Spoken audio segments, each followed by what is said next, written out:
1월 25일 화요일 매일 성경 묵상을 시작합니다. 오늘 함께 나눌 말씀은 요한복음 7장 14절에서 24절의 말씀입니다. 요한복음 7장 14절에서 24절의 말씀을 제가 봉독합니다. 이미 명절의 중간이 되어 예수께서 성전에 올라가사 가르치시니 유대인들이 놀랍게 여겨 이르되 이 사람은 배우지 아니하였거늘 어떻게 그를 아느냐 하니 예수께서 대답하여 이르시되 내 교훈은 내 것이 아니요 나를 보내신 이의 것이니라. 사람이 하나님의 뜻을 행하려 하면 이 교훈이 하나님께로부터 왔는지 내가 스스로 말함인지 알리라. 스스로 말하는 자는 자기 영광만 구하되 보내신 이의 영광을 구하는 자는 참되니 그 속에 불의가 없느니라. 모세가 너희에게 율법을 주지 아니하였느냐? 너희 중에 율법을 지키는 자가 없도다. 너희가 어찌하여 나를 죽이려 하느냐? 무리가 대답하되 당신은 귀신이 들렸도다. 누가 당신을 죽이려 하나이까? 예수께서 대답하여 이르시되 내가 한 가지 일을 행하매 너희가 다 이로 말미암아 이상히 여기는도다. 모세가 너희에게 할례를 행했으니 그러나 할례는 모세에게서 난 것이 아니요 조상들에게서 난 것이라. 그러므로 너희가 안식일에도 사람에게 할례를 행하느니라. 모세 율법을 범하지 아니하려고 사람이 안식일에도 할례를 받는 일이 있거든. 내가 안식일에 사람의 전신을 건전하게 한 것으로 너희가 내게 노여워하느냐? 외모로 판단하지 말고 공의롭게 판단하라 하시니라. 아멘. 예루살렘에 이제 올라가신 주님은 초막절의 중간쯤에 예루살렘 성전에 들어가셔서 무리들을 가르치기 시작하셨습니다. 그러자 사람들이 놀라기 시작하죠. 그 중에서도 유대인들, 특히 바리새인들의 놀라움은 더욱 컸습니다. 그들이 이렇게 말을 합니다. 이 사람은 글을 배우지 아니하였거늘 어떻게 글을 아느냐. 쉽게 말하면 학교 문턱에도 가보지 못한 학력도 없는 무식한 갈릴리의 시골뜨기가 어떻게 글을 알고 가르칠 수 있다는 거냐, 이런 말입니다.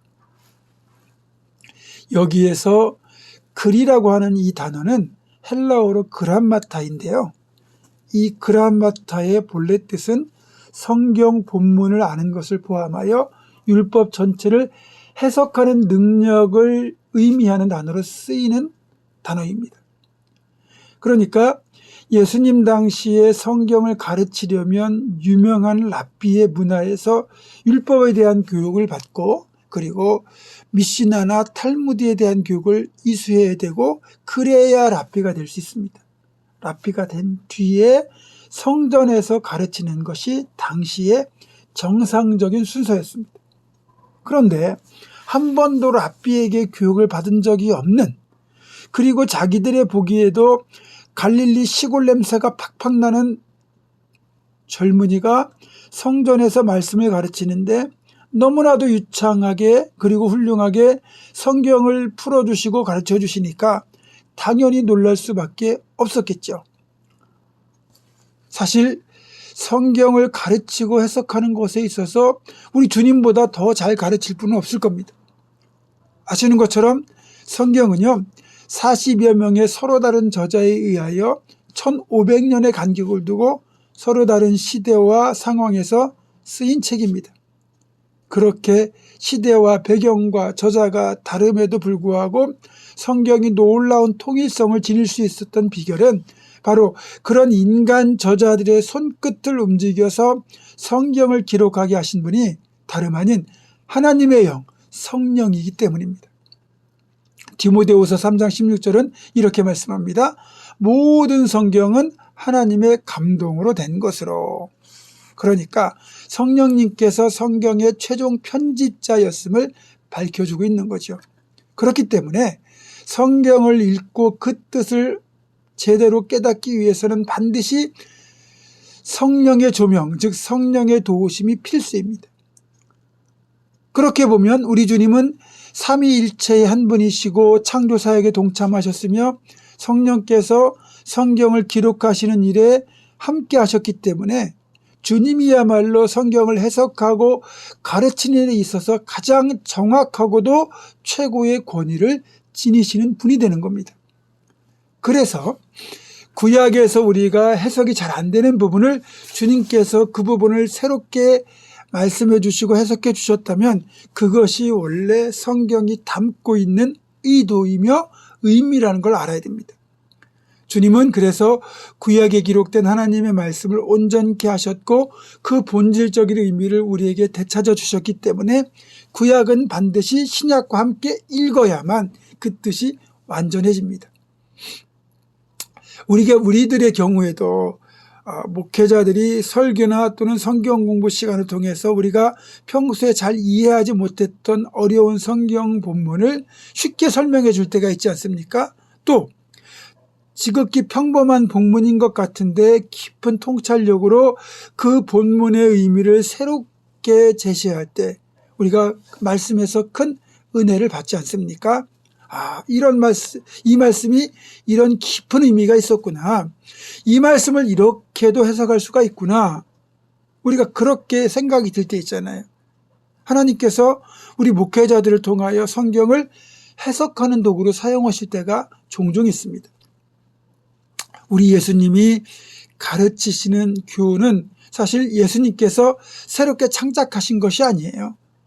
하나님이 가르쳐 주신 교훈대로 행하는 것임을 16절과 17절에서 말씀하고 있는데 사람의 입에서 나오는 교훈이 하나님께로부터 왔는지 그렇지 않은지의 여부에 대하여 주님은 말하는 그 사람이 과연 그 말을 통하여 누구의 영광을 구하고 있는가를 보면 알 수 있다고 말씀하고 있습니다.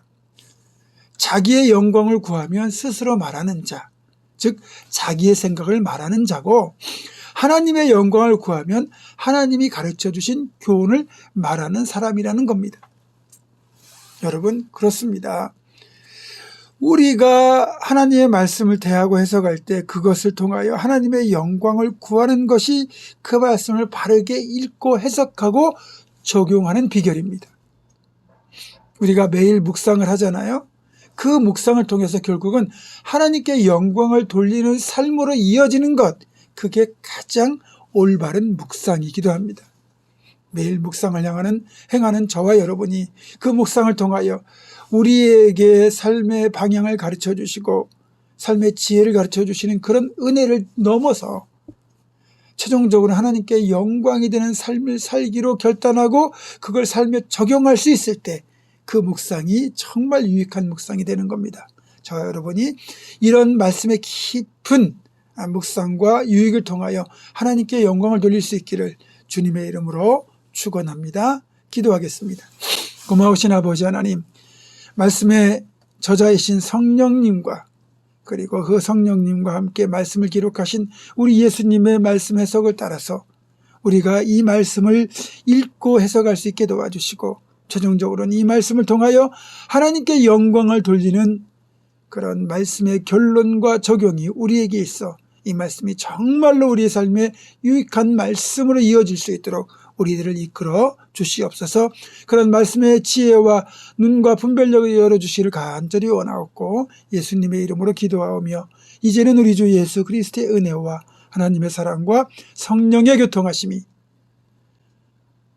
말씀의 진정한 저자이시고 권위자이신 예수님의 인도하심을 따라 다시 한번 말씀에 깊이 들어가서 그 말씀을 통하여 최종적으로 하나님께 영광을 돌리는 삶을 살 것을 결단하는 사랑 모든 성도들 이들의 삶과 가정과 생업과 앞날과 우리 교회 위에 지금부터 영원토록 함께 하시옵기를 간절히 축원하옵나이다. 아멘.